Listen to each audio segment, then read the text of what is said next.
Eu já estou ao vivo, 10 horas e 57 minutos de uma segunda-feira. O pessoal está no trabalho e eu já estou encerrando essa primeira etapa do Falei e Ponto. A temporada do Falei e Ponto tem horas determinadas para ser concluída. Então, a primeira etapa do Falei e Ponto, amanhã, dia 20/7, estará encerrando. Portanto, a primeira temporada de Falei e Ponto encerra amanhã. E você que teve toda a atenção para comigo, esse carinho maravilhoso dessa temporada, dizer que você está na lista dos contemplados do programa Falei e Ponto. E assim que esse troféu estiver pronto, você estará recebendo na sua residência. Portanto, se você assistiu quase ou todos os programas, você estará sendo agraciado com o troféu Falei e Ponto. Quem chegou chegando, não dá para mim ver. Se falar bom dia, aí eu vou... Lucimar Dias, grande prazer ter você aqui, bom dia. Já tomou o café? Tá tudo certinho, Lucimar? Já tomou o seu café? Que bom ter você aí. Bom, deixa eu dizer para vocês. A proposta de fazer um programa Falei e Ponto foi que ele tivesse um segmento determinado. E esse segmento determinado, eu estabeleci algumas prioridades, e essas prioridades eu acho que eu fiz dentro de uma proposta por mim desejada, uma vez que eu presido o Centro de Estudos, Ensinos e Pesquisas no Rio de Janeiro. E, por falarmos em pesquisa, né, eu acabo sempre me direcionando à pesquisa. Então, o programa Falei e Ponto, ele tem períodos e, assim sendo, determinado de temporada. E essa temporada do Falei e Ponto se encerra amanhã, dia 20 de julho de 2021.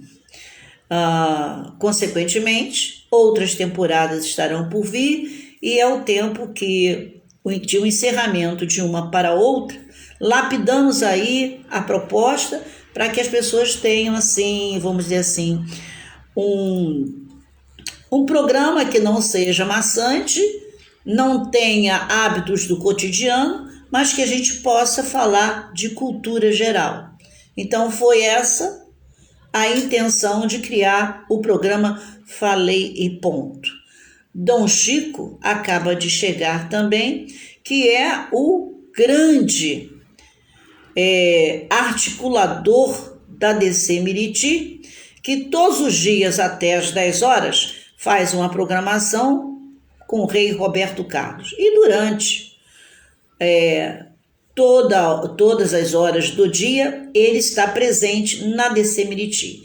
E na parte da tarde, lá para as 16 horas, ele faz uma programação também ao vivo e que vale a pena a gente dar uma espiadinha, porque tem sempre músicas da melhor qualidade. Portanto, se você gosta de uma boa programação, DC Miriti, todos os dias, com Dom Chico, afinal de contas, ele é o comunicador que o Príncipe Charles o elegeu. Bom, Lucimar, eu falei semana passada sobre Minas Gerais, e Minas Gerais traz na sua história conteúdos assim que são significativos e representativos para conhecermos o Brasil.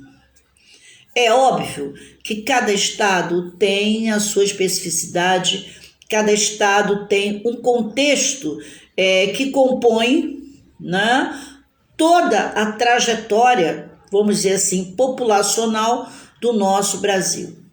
E dessa forma, nós falamos sobre o que era realmente Minas Gerais. Passamos no primeiro momento comentando Catiane, não sei se é Catiane ou não, uma mocinha bonita, com uma silhueta bonita, mas prazer em ter você aqui. Acontece que, com relação a Minas Gerais, nós falamos inicialmente sobre esse território e por que acabou tendo o nome de Minas, né? Por quê? Ali nós tivemos Jaqueline Barcelos, toda maravilhosa, lindíssima, até que, enfim, que um dia na vida, né, veio aqui dar uma espiadinha toda maravilhosa. Bom dia para você, bom dia aí para essa família lindíssima e dizer que estou com você e não abro. A vida foi feita para a gente viver, não é isso? Obrigado por você e esses likes desses coraçõezinhos. Então, Maria do céu, espero que você esteja bem, seu noivo também e muitas saudades. Então, falando de Minas Gerais, dizer para vocês que essa história ela começa exatamente no momento em que há uma divisão aí entre Minas e São Paulo. E o nome Minas, consequentemente, eu também te amo, Jaque. E esse nome Minas acabou perdurando por conta de acharem ali pedras preciosas e muito ouro. Já falei também que a ocupação inicial ali foram os indígenas, tudo isso em Minas Gerais. A corrida do ouro deu exatamente quando tivemos o início da colonização portuguesa. Isso criou uma situação, né, que a coroa portuguesa, no momento em que viu que em Minas Gerais tinha condição deles arrumarem, né, a sua casa de forma financeira, criaram aí muitos empecilhos, até por conta de não quererem deixar sair do Brasil o ouro e as pedras preciosas. Então, foi aquela demonstração de poder acontecendo em Minas Gerais, quando a família real cria várias circunstâncias para dificultar a saída do ouro e das pedras preciosas. Tivemos, num determinado momento no século XVIII, a Inconfidência Mineira, né? Que, por conta também do próprio ouro, acabou dando aí um descontentamento, porque as regiões que tinham ouro passaram a ficar cada vez mais escassas e os colonos não tinham condição de arcar com os impostos, levando o governo lusitano ao confisco das propriedades. Já comentei com vocês na semana passada que quando a coroa viu que tinha muito ouro e que estavam extraindo ouro, eles começaram a cobrar os impostos. E esses impostos tiveram, assim, para os donos das minas, uma conotação de derrocada, porque chegou um momento em que os impostos eram tão grandes que eles não tinham como arcar com esse trabalho e mais esse pagamento. E aí a coroa portuguesa fez o quê? Olha que legal, né? Quem não pagava imposto, Ramon Mansum, o homem que está chegando em Jacarepaguá como 01. Ou seja, o carnaval da Intendente Magalhães acaba de ganhar mais uma figura impoluta do carnaval, que é nada mais, nada menos do que Ramon Mansum. E no futuro próximo a gente vai conversar para saber o que o Ramon está fazendo por lá, na Intendente Magalhães, porque ele chega em Jacarepaguá, chegando. Parabéns, Ramon Mansum, seja bem-vindo à Intendente Magalhães, porque com toda certeza esse carnaval irá prometer. Portanto, 2022 é o carnaval que multiplica por 2, porque já que não tivemos o carnaval esse ano, 2022 vai chegar com todo vapor. Grande beijo e olha pela gente, porque eu fico sempre de olho em você. E acontece que, por conta desses senhores não ter dinheiro para pagar os impostos, o que acontece? A coroa portuguesa manda confiscar as suas terras e tira dos donos das terras o direito de poder tê-las por conta de dever impostos. Imaginem como é que a coisa não acontece. E um determinado momento vem à tona a decadência da produção mineral, né?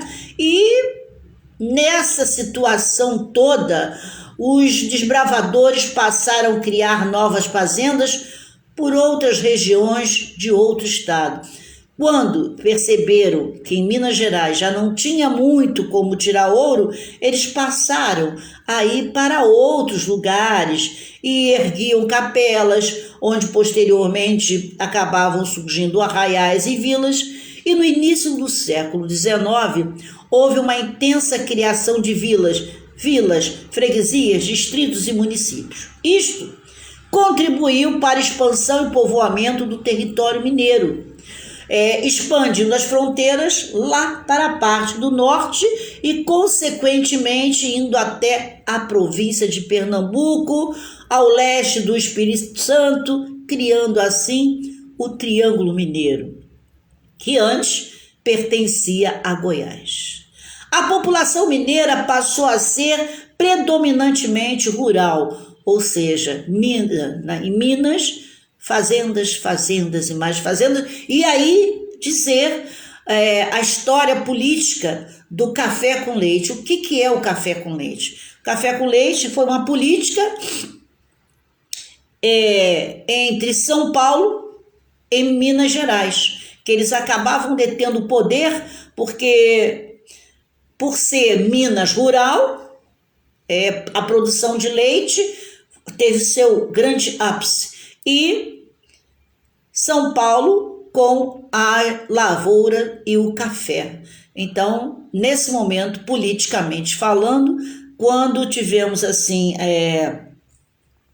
o contexto, né, política do café com leite, já se fala que é a busca do poder entre São Paulo e Minas Gerais. Bom, e aí surge o período imperial.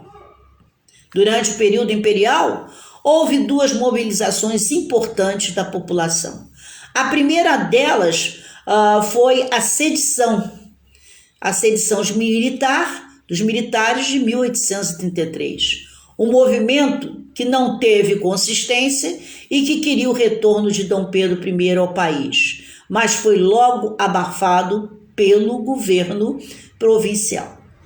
Outro grande movimento foi a Revolução Liberal, isso tudo em Minas Gerais, né, de 1842. No Brasil Império, as forças políticas estavam divididas essencialmente entre liberais e conservadores, que eu já falei na semana passada. Liberal era aqueles que achavam que as coisas poderiam acontecer, tudo muito light, tudo dentro de uma possibilidade de não vamos nos aborrecer. E já os conservadores, como o próprio nome está dizendo, era aquele coronelado, era aquelas pessoas que traziam na sua estirpe a certeza de que tudo pela moral, respeito e bons costumes. Bom, e aí nós temos uma fase que é a cafeicultura. Em 1889, um ano depois em que aconteceu a liberação do povo negro, não vou dizer escravo, do povo negro, né? Então, tem o início em 1889 a República Velha no Brasil, que foi comandada inicialmente por presidentes militares. E daqui a pouco vamos estar numa sexta república com resquícios da República Velha. Anote aí e não se esqueçam do que eu estou falando. Já já nós estamos voltando a esta República Antiga de 1889. Bom, acontece que em Minas Gerais surgiram os primeiros grandes barões do café. Em 1889, já que o ouro se torna escasso e já sem muita razão de ser economicamente, a pessoa começa a procurar, a vasculhar e dizer: aqui essa terra dá para a plantação do café, e assim o fizeram. Como eu disse a vocês, foi firmado um acordo entre os presidentes, tinha presidentes, não eram só não, naquela época, em 1889, entre paulistas e mineiros. E é aquilo que eu falei para você, que acabou ficando conhecido como política do café com leite. A parte em que São Paulo cria uma aliança entre Minas Gerais era simplesmente para poderem deter o poder politicamente falando. Houve, contudo, algumas divergências políticas entre os dois estados, o que permitiu a eleição do presidente de outros estados. O que eles queriam realmente era criar uma aliança de forma que não pudesse adentrar na política pessoas de outros estados, senão Minas e São Paulo. E o que acontece? Mas a política do café com leite, ela acabou por terminar de fato quando teve um presidente paulista chamado o Washington Luiz, que deveria, ele ganhou as eleições como presidente, o Washington Luiz, ele era de São Paulo. Conforme dizia o acordo, caberia, já que ele era presidente, ao sair ele teria que indicar um mineiro para a sucessão, ou seja, São Paulo indica um mineiro, o mineiro indica um de São Paulo, e essa coisa iria ficar como um ciclo vicioso. Acontece que ele, em vez de indicar um outro mineiro, ele indicou Júlio Prestes. Quando se fala na família Prestes, a gente já sabe que fica tudo vermelho no nosso país, né? E Júlio Prestes, nada mais, nada menos era: olá, meu filho, Enio Manso não está dormindo, que prazer ter você aqui, quando a gente está falando de Minas Gerais, né? Ocorre que, já que o Washington Luiz tinha que escolher um mineiro, e não o fez, e sim um outro conterrâneo, podemos assim dizer, Júlio Prestes, em oposição ao episódio, Minas Gerais, então, deixou de ser, naquele momento, conservadora. Alexandre Nascimento assistindo. Prazer, Alexandre, bom ter você aqui. E no momento em que se cria uma situação, já que Minas não ganha a presidência, Minas se achou no direito de não ser mais conservadora. E aí parte para uma aliança liberal, que acabou realizando um golpe de Estado de 1930 e instaurou uma nova república sob o comando do até então ditador Getúlio Vargas. Mera coincidência? Aquela república com a república atual. Tivemos aí, nessa passagem, a industrialização. Por quê? O ciclo do café teve características particulares que acabou desfavorecendo o crescimento do Estado. Em função de um lucro gerado pela cultura, era parte destinada à exportação para os estados e mais os estados vizinhos. Além disso, findo o período da escravidão, vocês já sabem, 1888, a liberação, não é a libertação, a liberação dos escravos. Vocês já sabem, se o escravo foi liberado, ele não necessariamente trabalharia em nenhuma fazenda para nenhum senhor de terra se não fosse ganhando. Os donos de terra, por sua vez, já estavam acostumados com a mão de obra nada cara, porque na realidade a mão de obra que ele tinha na fazenda, que não era paga, também não tinha para ele, vamos dizer, em números de finanças, nada significativo. Por quê? O negro, em via de regra, ele é fadado naquela época, né, a comer o que a possibilidade permitia. E certamente eles comiam aquilo que plantavam. Eram comidas fortes? Eram, porque eles criavam a sua própria culinária, a sua gastronomia, e não dava no bolso quase nada do senhor do engenho. Só que a libertação dos escravos tira do cenário, né, esse negro, esse indivíduo que é uma mão de obra que não custa nada. Ora, acaba essa possibilidade, chegam os italianos e eles entendem que precisam colocam o italiano também com uma mão de obra barata nas suas fazendas, mas eles esquecem uma coisa: o italiano não está acostumado com o sol. Então, se o negro, que já tinha sua carcaça castigada pelo sol, pela chuva, já não tinha grande importância em que grau tivesse o sol, a temperatura, por conta de já ser um costume. Mas o italiano, com sua epiderme totalmente branca, né, não tinha como se manter no sol. E aí, essa produção de café, com certeza, sofre um declínio. Bom, tudo isso leva-nos a crer que fora um momento de que a industrialização chega, mas que não é satisfatória. E os anos vão passando.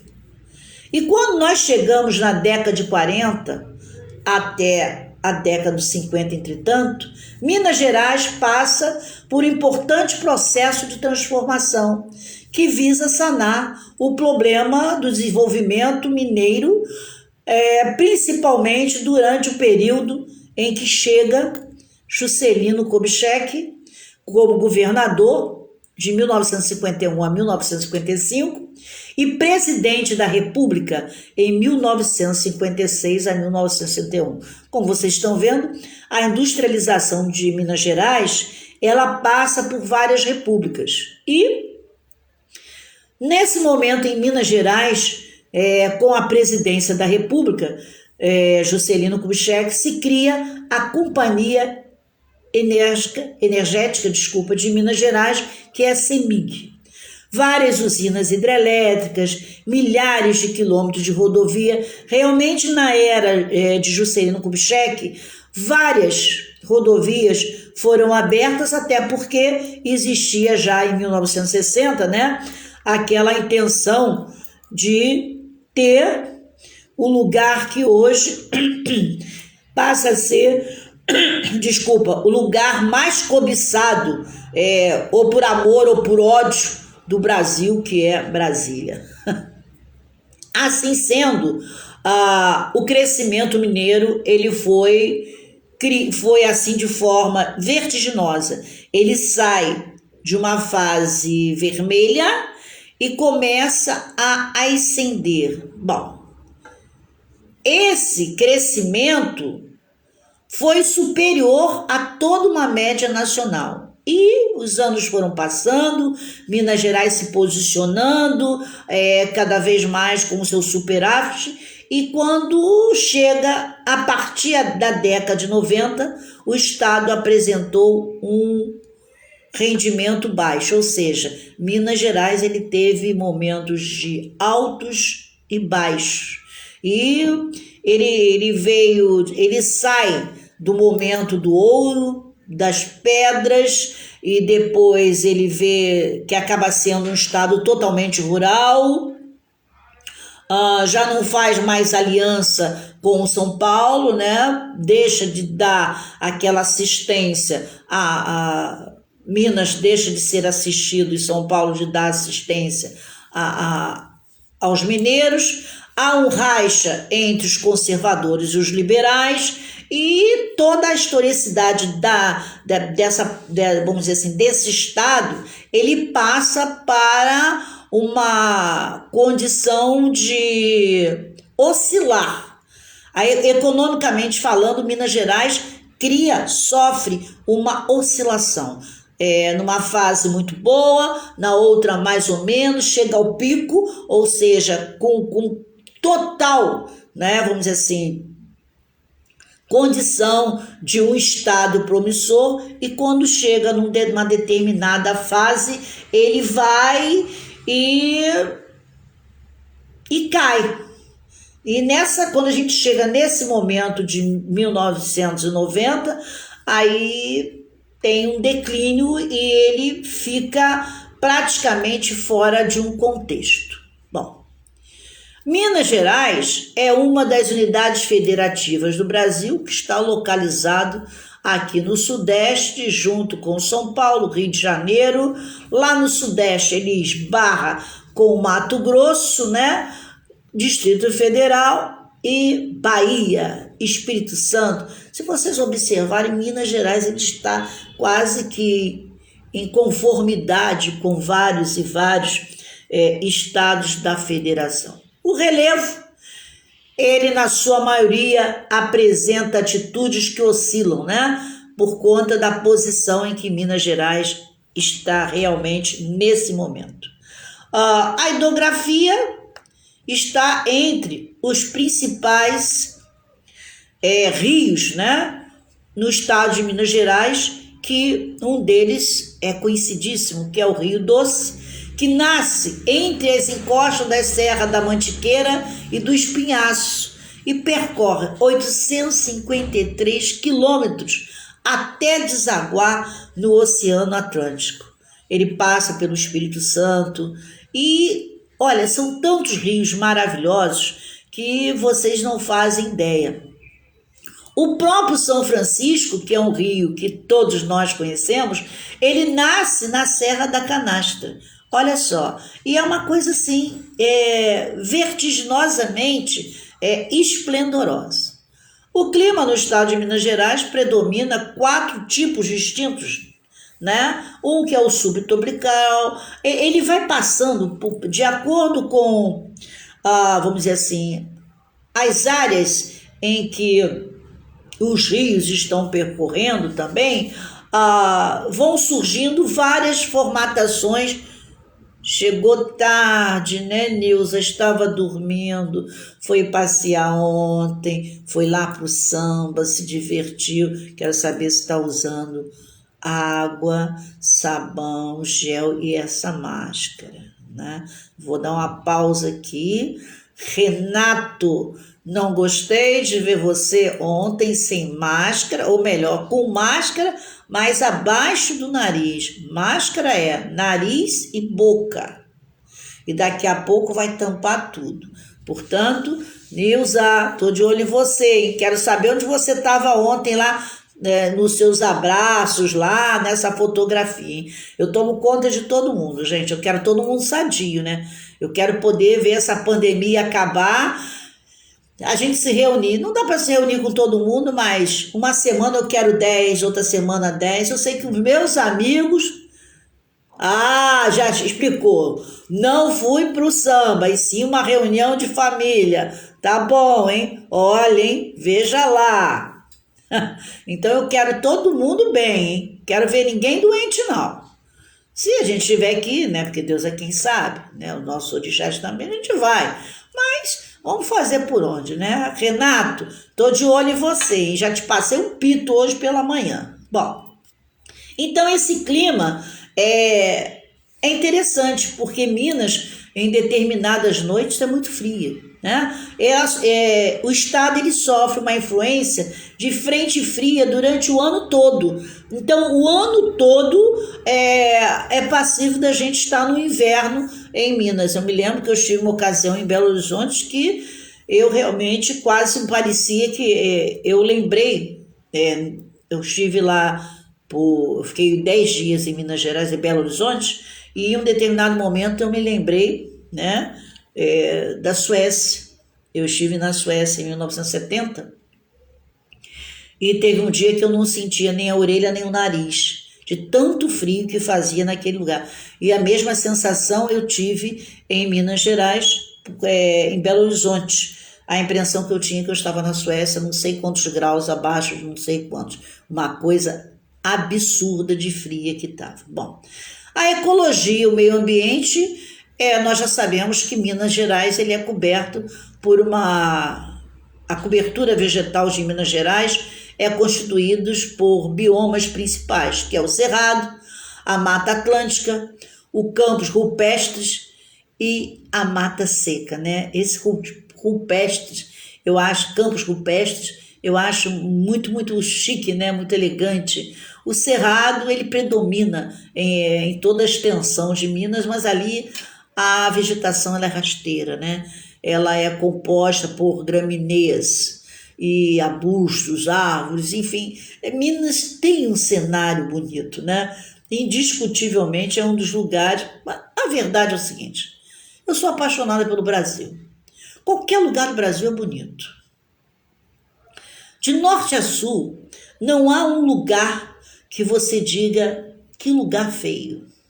Porque aquele feio que às vezes nós ou outras pessoas consideram, ele tem um legado, ele tem uma história.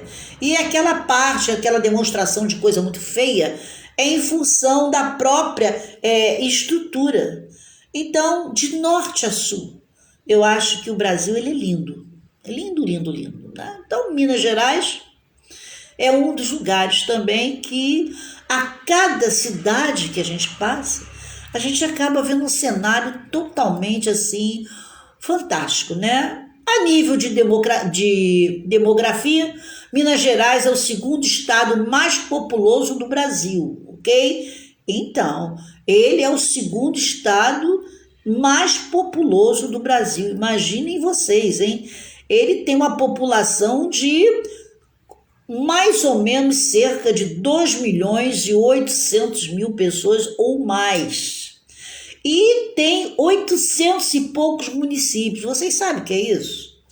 Um estado com 800 e poucos municípios. Agora, tem dentro de Minas Gerais determinadas cidades que têm, vamos dizer assim, um conhecimento até de nós que lá não estivemos. Vamos dar um exemplo. Belo Horizonte. Belo Horizonte. Eles não falam que são de Belo Horizonte, eles falam que são de Belo Horizonte. O pessoal de Belo Horizonte, né, traz ali um requinte, né, uma forma de demonstrar o período colonial. É interessante, muito interessante. Uberlândia, Contagem, Juiz de Fora, que está pertinho da gente, que em 2 horas a gente chega lá e fica nesse momento aqui o meu carinho, muito obrigado, né, pela Faculdade Machado Sobrinho, que acolheu a professora Célia durante uns meses na pós-graduação em administração hospitalar, que eu fora convidada, a professora convidada, e durante, se eu não me engano, 1 ano, todo sábado eu estava lá em Juiz de Fora, na Faculdade Machado Sobrinho. Então, o meu carinho, o meu respeito a Juiz de Fora, que me acolheu muito bem na época em que eu estive na Faculdade Machado Sobrinho. Lá eu pude ministrar aula para médicos, enfermeiros, donos de clínicas, e dentre eles eu me lembro da família Grimaldi, que são os detentores na área de saúde, eram pelo menos em Juiz de Fora. Betim, a usina de Betim e toda aquela história de Betim, que muito sofrimento. Monte Claros, Uberaba, Governador Valadares. Gente, vocês não têm ideia do que é Governador Valadares. Governador Valadares é uma cidadezinha que tem um encanto que vocês não fazem ideia. Arborizada, arrumadinha, limpinha. Eu tenho aí minha paixãozinha.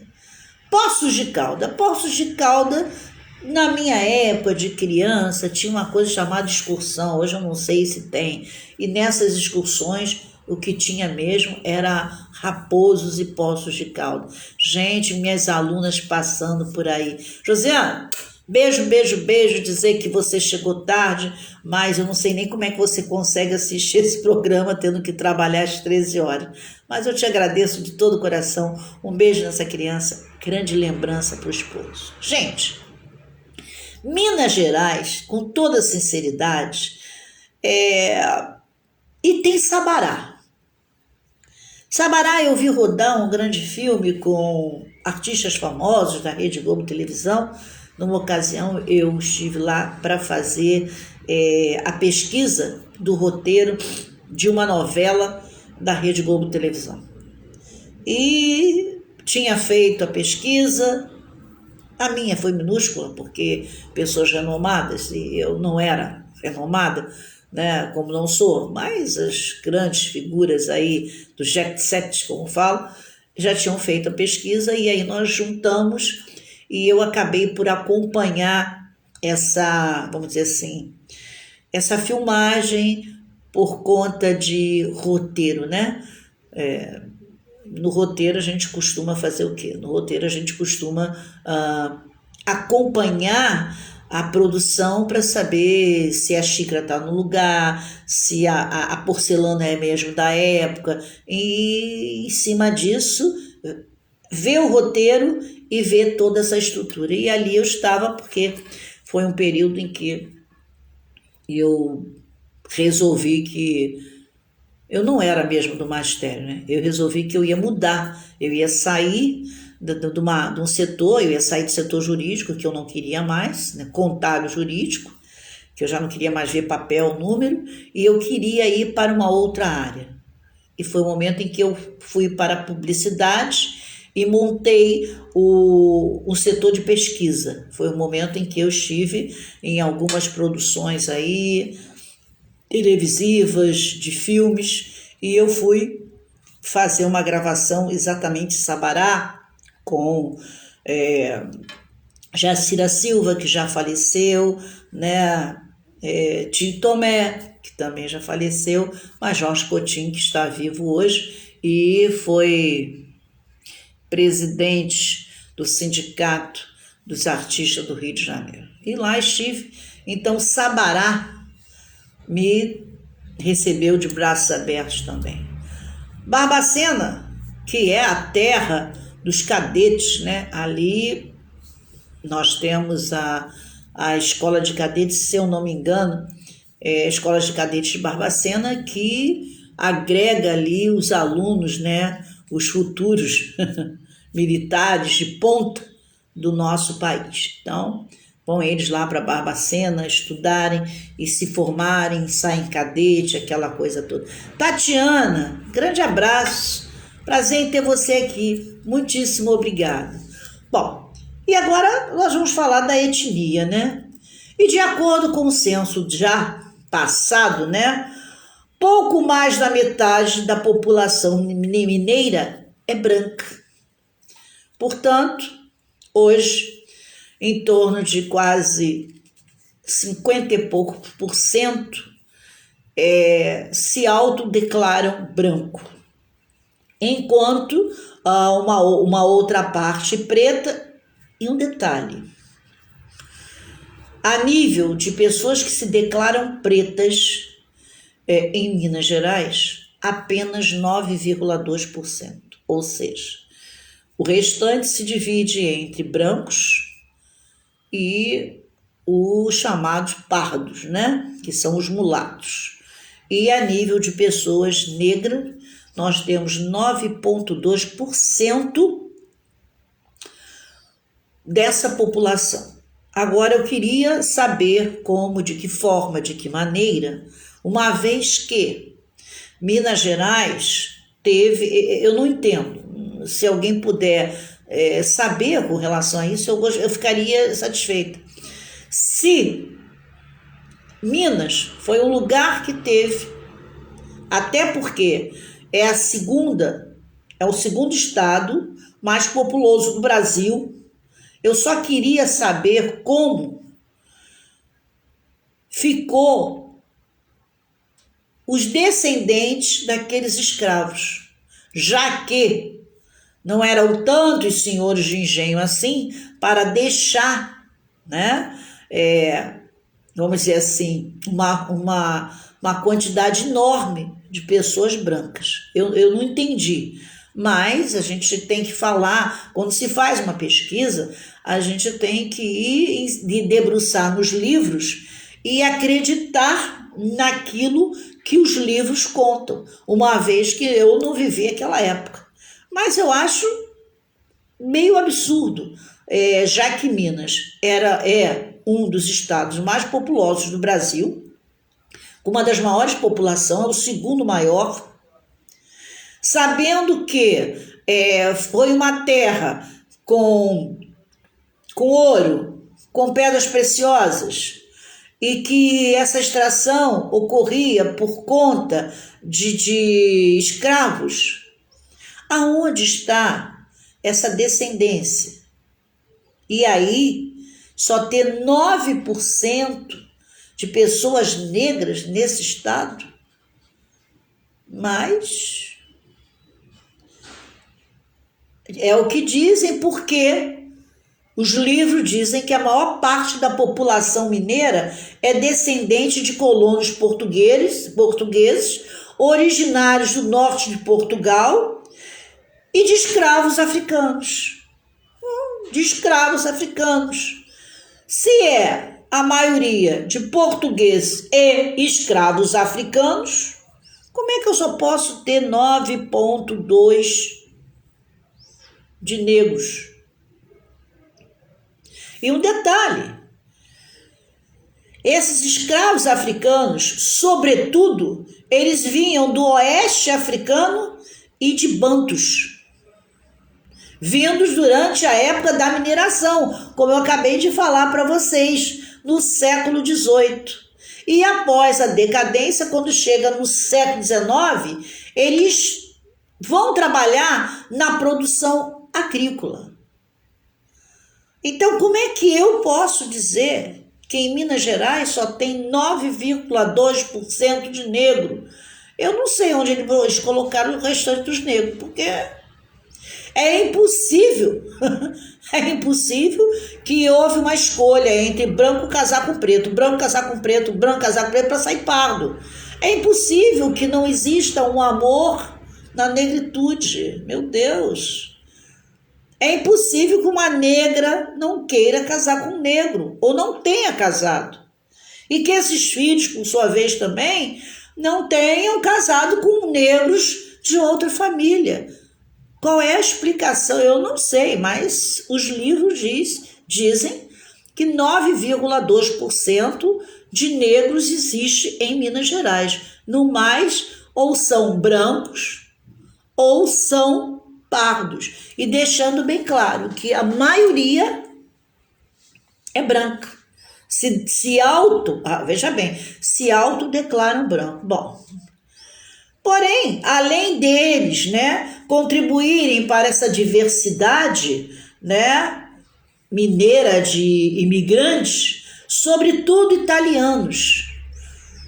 Como eu falei para vocês, quando os escravos saem das fazendas, é o momento em que chega aqui no Brasil os italianos, esses italianos vão para lá. Então, talvez, minha sobrinha Mônica Patrícia de Oliveira, olá, beijo, beijo, beijo. Possa ser que talvez pelo fato de já ter portugueses, a chegada de italiano, os portugueses casaram com italiano, italiano com italiano, português com português, até aí tudo bem, mas eu não consigo entender que em Minas Gerais a população de negro seja 9,2%.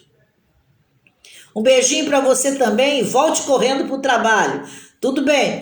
Obrigado por você ter dado a sua passadinha aqui, Mônica. Grande beijo. Então, gente, mas vamos confiar no que diz a história, o que diz os livros, que quer queira, quer não queira, Minas Gerais está tudo branco. Então lá está tudo na paz. Bom, consequentemente, ali nós temos uma correlação em habitação. Cerca de 84,5% da população mineira representa mais de 16 milhões de pessoas. E a taxa de urbanização era consequentemente bem pequena. Olha que coisa interessante, muitos habitantes, mas a taxa da urbanização ainda era muito pequena. O estado de Minas Gerais, né, ele inicialmente, que se podia contabilizar, chegava a 6 milhões de domicílios. Gente, que coisa absurda. Com relação à renda e à desigualdade, o rendimento médio per capita de Minas Gerais é em torno de aproximadamente hoje uns R$ 1.400 por pessoa. Isso diz os índices, né? E com relação a isso, é interessante.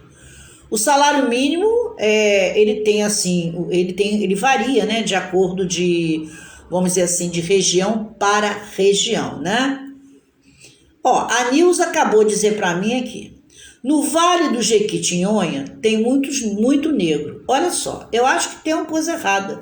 Porque, olha, Nilza, eu acho que é impossível, com toda essa situação da saída do escravo, até a saída do escravo, você dizer que ali o número menor, né, na etnia, fique por conta de negros. Eu acho que isso aí, enfim, mas a gente não pode contestar, porque é isso que os livros dizem, e a gente na pesquisa tem que se basear no fato concreto que está documentado. Então, se o que documenta é isso, a gente tem que passar indo em função dessa suposta realidade. Então, mas mesmo assim, como você falou aí, no Vale do Jequitinhonha tem muito negro. Se tem muito negro ali, como é que a gente vai dizer que esse lugar só tem 9,2? Mas é o que diz aí os anais e a gente acaba tendo que acreditar. Com relação à região, a maior parte dos moradores do estado de Minas Gerais se consideram católicos, o que o coloca o estado em 9º lugar quando se fala em percentagem de população que adere à religião católica, certo? Então, nós já sabemos que, em termos de Brasil, Minas Gerais está em 9º lugar como um estado que é bem significativa a religião católica, né? Quase 4 milhões de mineiros pertencem à igreja evangélicas, em especial a Assembleia de Deus, a Igreja Batista, a Igreja quadrangular, né? Enfim, e cerca de 420 mil pessoas são adeptos do espiritismo, que teve como, a gente não tem dúvida, né? Eles são pessoas que propagam o espiritismo em nome de Chico Xavier. Isso aí é indiscutível, que a gente sabe, né? E existe ainda várias outras minorias religiosas no estado, dentre eles a Umbanda e o Candomblé, que juntas possuem menos de 20 mil adeptos, cujos rituais, por vezes, olha só que coisa interessante, um espaço para a Umbanda e o Candomblé em Minas Gerais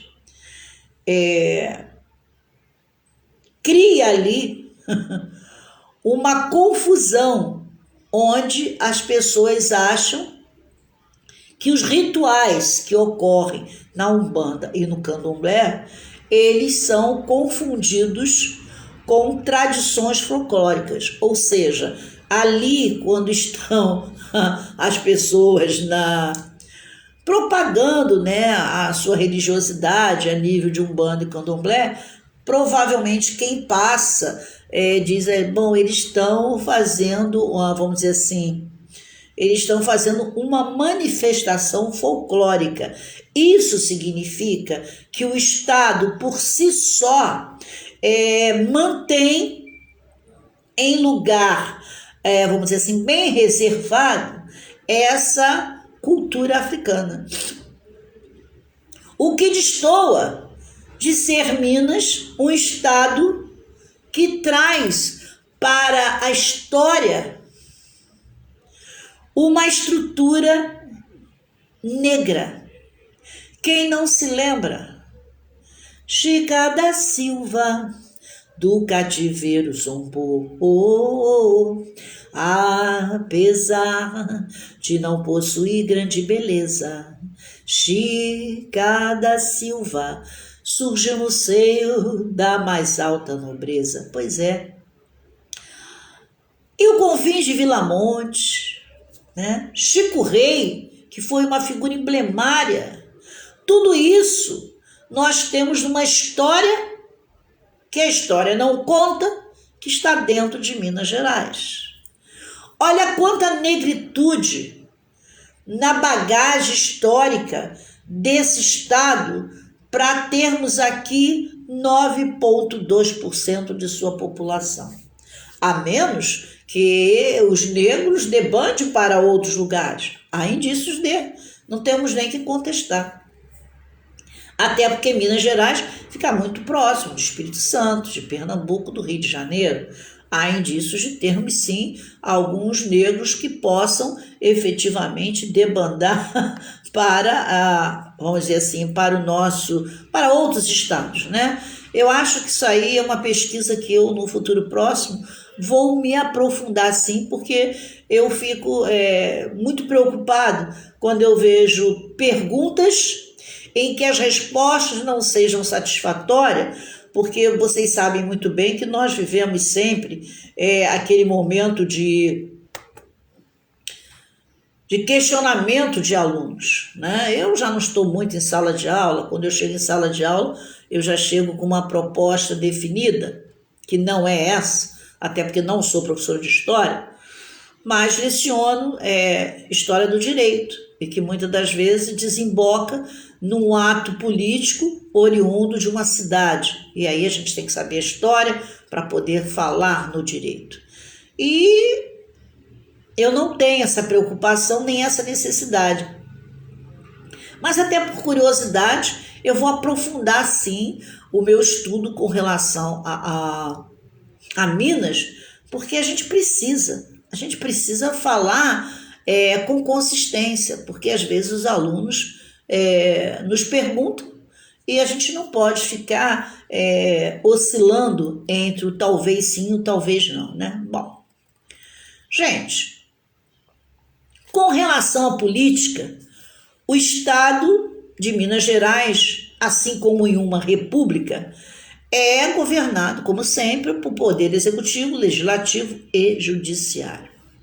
Além dos três poderes, o Estado também permite a participação popular nas decisões do governo através de referendos e plebiscitos. Interessante, né? A atual Constituição do Estado de Minas Gerais foi promulgada em 1989, ou seja, a Constituição do Brasil foi em 5 de outubro de 1988 e a nova Constituição de Minas, do Estado de Minas, ela ocorre um ano depois, que é em 1989, com uma mexida em busca de trazer à luz da verdade alguns dados que até então estavam obscuros, e aí vem as emendas constitucionais. Bom, o Poder Executivo de Minas, ele está centralizado no governo do Estado, que é eleito em sufrágio universal, que a gente já sabe, com voto direto, secreto, enfim. Hoje, nós temos pessoas que saem daquela caixinha de serem totalmente conservadores para mostrar uma política de boa vizinhança, eu posso assim dizer, né? Ali nós não temos assim muitos confrontos políticos. Ali em Minas, Minas é igual ao Rio Grande do Sul. Dificilmente Minas, Rio Grande do Sul, a Santa Catarina, Dificilmente nós encontramos nos tabloides, né, nos meios de comunicação, críticas com relação a desvio disso, daquilo. Porque o mineiro come quieto, né? Ele é caladinho, quietinho, né? Ele tá sempre no pãozinho de queijo, lá no cafezinho dele, né? E, enfim, a gente não vê muito isso. Então, essa política ali, ela se confunde entre conservadora, entre liberal. Então, é interessante. Ali a gente não tem muito que, à luz da verdade, Minas Gerais vamos dizer assim, é uma parte, né, do Brasil em que a gente observa o acolhimento da população, que não faz barulho por conta das coisas não serem tão gritantes, né, ao entendimento do ser humano. Bom, então, nós já sabemos que muitas cidades ali de Minas, na época das eleições, elas tentam mostrar o seu poder em busca de trazer um candidato. Então, as cidades são várias, né? Só municípios são 800 e pouco. Então, imaginem vocês se cada município levasse um candidato à presidência. Vocês já imaginaram? Ia ser absurdo. Então, eu acredito que eles, repito, o mineiro ele come quieto, né? Então, ele deve fazer uma política de aconchego. O que é, ao meu ver, política de aconchego vai no município tal, com Y, vamos criar uma aliança e dali vamos nos fortificar e vamos trazer ali para uma proposta de candidato fulano, com base na sua estrutura. Eles devem de criar um cenário, porque um estado que tem 800 e poucos municípios, escolher um candidato a governo é uma coisa muito séria. Porque, imagina, um ser para agradar a essa população. Então, esse ser, quando chega à governância, ele tem que ser, acima de tudo, uma criatura acima do bem e do mal. Bom,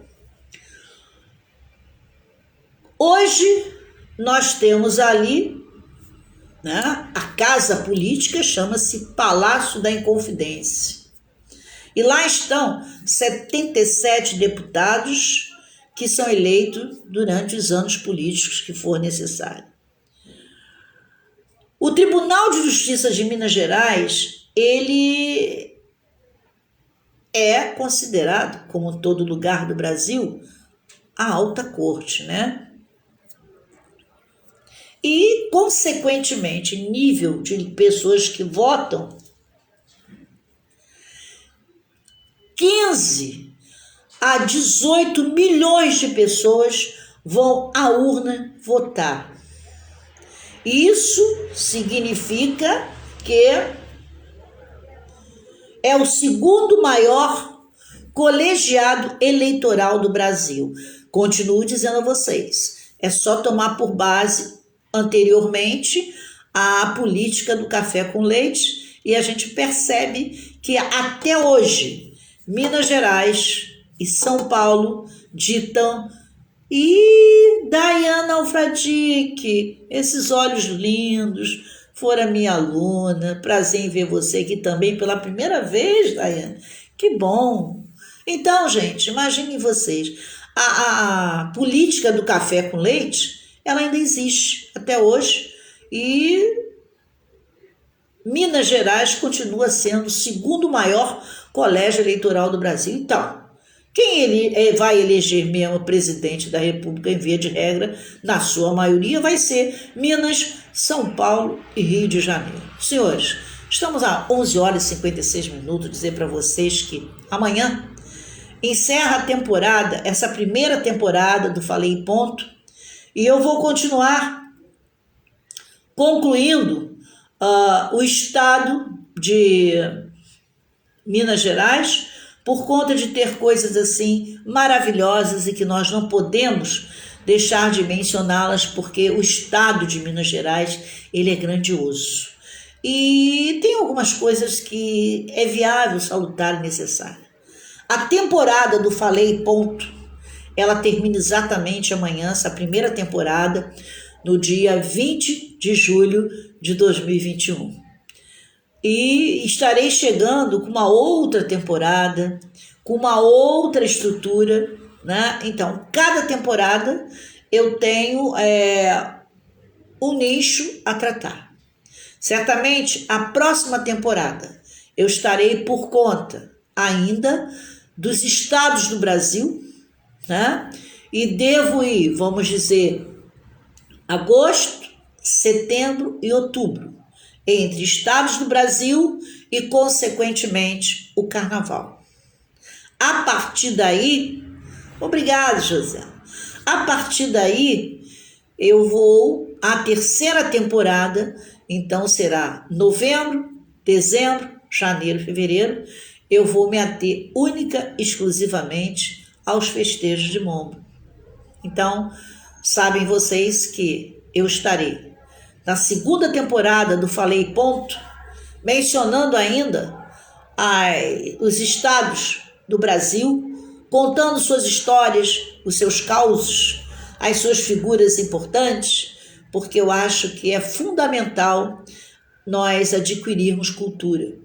Essa cultura que não que os nossos professores não o quisessem falar, mas é que todos cumprem uma carga horária, um conteúdo programático.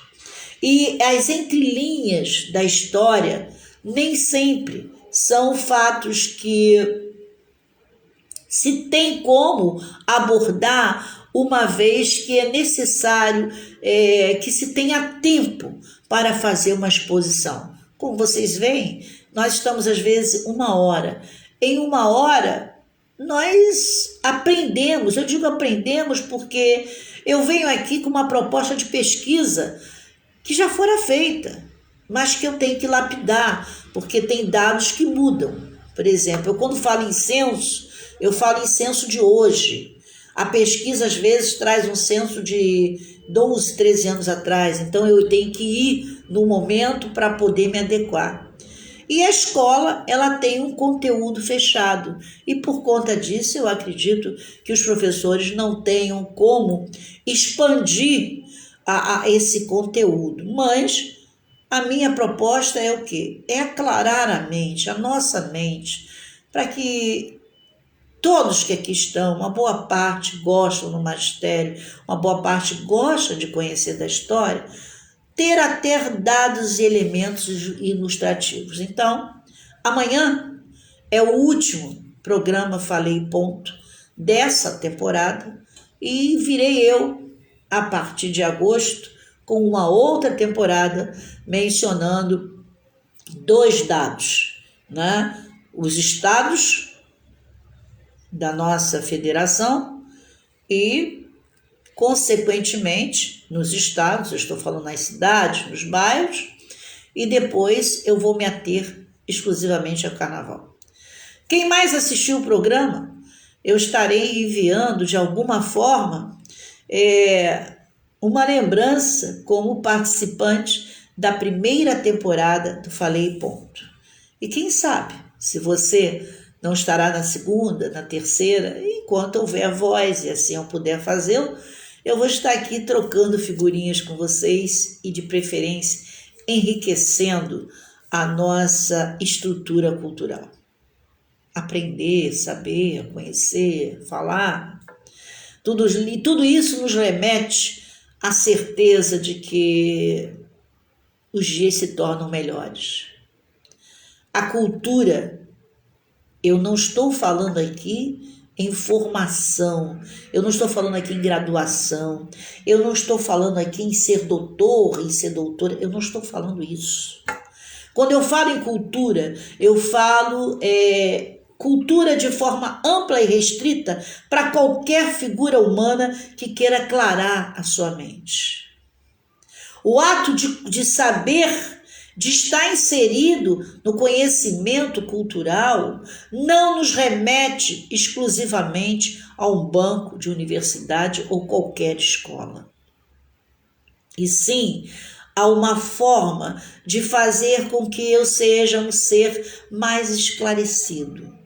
A cultura nos esclarece, nos abre os olhos, nos remete a um conhecimento que é salutar. Então não vamos confundir que o indivíduo esteja aqui apenas para uma casta. Não é isso. Estamos aqui para todos. Não me interessa se fez o primário, se fez o ginásio, se fez o normal, se fez a graduação, se é mestre, se é doutor, se é PhD, não nos interessa. O que nos interessa é trocar conhecimento. E a cultura, ela nos permite estar inserida num grupo de pessoas que tem capacidade de conversar sobre qualquer assunto, independente da sua posição de escolaridade. Então, amanhã, nós encerramos a primeira temporada do Falei e Ponto, e com Minas Gerais, com toda certeza, finalizando essa estrutura gigantesca que é esse estado da segunda maior população do país. Então, não é para deixar passar em branco, né? Muito obrigado de coração a vocês que estão me assistindo. E amanhã é o último programa da temporada Falei Ponto. Espero que vocês tenham ficado felizes com a nossa troca de informação, com os nossos dados, e estarei debruçando-me numa outra proposta para que a próxima temporada do Falei Ponto chegue assim a todo vapor e que a gente possa trocar nossas experiências. Portanto, obrigado a vocês de coração. Nilza, muito obrigado. Maria do Céu, obrigado. Alfredite, muitíssimo obrigado, né?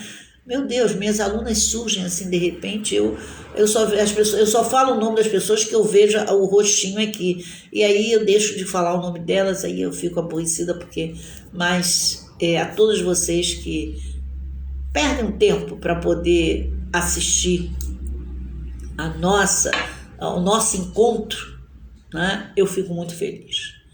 E se você gosta de história, hoje, às 22 horas, Roda Viva estará com a presença de um escritor